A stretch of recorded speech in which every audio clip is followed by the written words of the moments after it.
up and then ran it back to my house to open it up the only way I knew how, with rubber bands. I put some rubber bands on it, and then I got a sheet for when it breaks. And then I continued placing rubber bands on it with the help of my brother, and it was starting to actually work.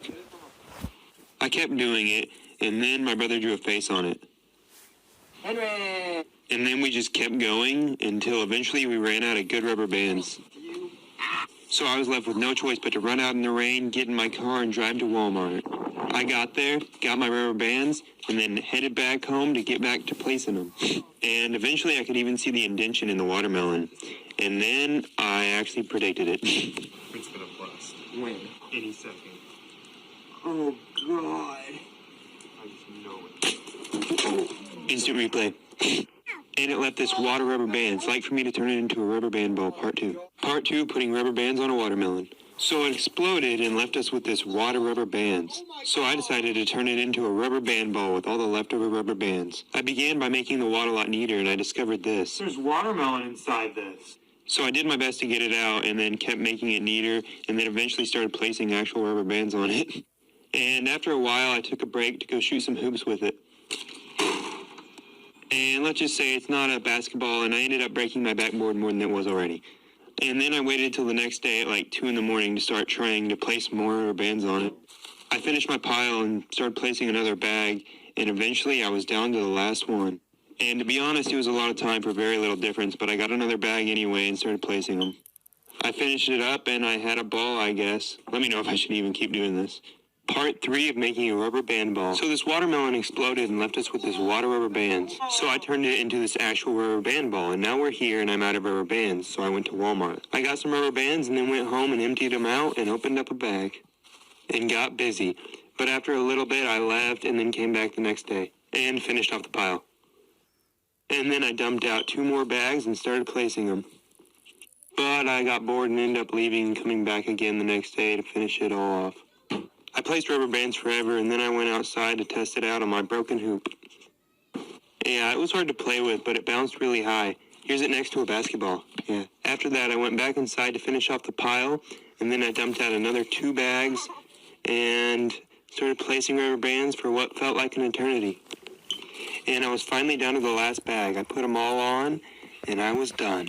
And it's pretty big, but it's going to take like 1,000,000 likes for me to keep going.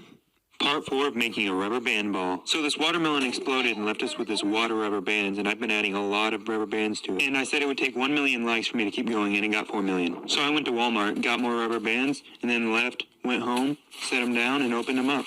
And then the next day I got on that rubber band grind, placing the entire pile on the ball. And when I was done, I left and came back again later to place another bag on. And once I finished that ball, it was pretty big, like the size of my head. I weighed it, and it weighed 5 pounds. And it also bounced pretty high, and made a decent basketball for my broken hoop. And after that, my brother wanted to play some bands, so I let him. But he gave up, and I ended up having to finish his pile off. And after that, I only had 1 more big pile left, so I dumped it all out and started placing them. I finished it up and then started on the bag of thicker rubber bands. And now I'm out. This sucked a lot, and since the last post got like 4,000,000 likes, it's going to take like 5,000,000 likes now for me to keep going. So one day I decided to see how much a pawn shop would give me for my rubber band ball. So I got in my car and drove out to one, but it was closed for another 30 minutes. So I waited, ate a burrito, and then went back in and said, I got this rubber band ball. Okay. I want to sell for $200. Why do you think it's worth $200? I put a lot of time into it. It's a lot of rubber bands. How many rubber bands are in there? Like 14 bags. How many is in a bag? I have no idea. But it weighs 6.5 pounds. Wow, does it bounce? Wow, bounces pretty good. Well, how old are you? 16. You gotta be 18 before you can do anything with it. and then he said he'd give me $100 for it if I counted all the rubber bands and had someone 18 sell it for me. So I thought about it and said, 200. No, I can't go 200 on it, but it'd be worth just watching you count that many rubber bands for $100.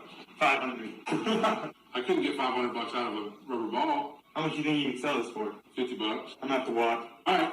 Appreciate you coming in. so then I walked out with my rubber band ball, and I guess I'm just going to have to keep adding bands. Part 5 of making a giant rubber band ball. So I've been making this rubber band ball, and I ran out of rubber bands, so I went to Walmart. Got a bunch more rubber bands, and then I went home, dumped 2 bags out, put some gloves on so I didn't break my skin again, and started placing the bands.